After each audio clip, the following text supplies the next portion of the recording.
अभी हम लोग आए थे शूट में, जो सॉन्ग कयूम रुमानी का है और हम उनका लड़का है। तो मिलते हैं भाई लोग से, ग्रुप डांस वाला भाई लोग हैं, देख सकते हैं पीछे। Hello guys. और इधर देख सकते हैं।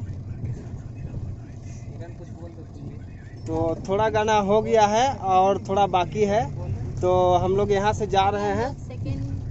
हाँ, दूसरे जगह पे जा रहे हैं। अभी दूसरे जगह पे जा रहे हैं, जो बाकी है उसको पूरा करने के लिए आगे और भी दिखाने का प्रयास करते हैं। बने रहिए वीडियो में।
मनीष रिफ्लेक्टर लेके आओ।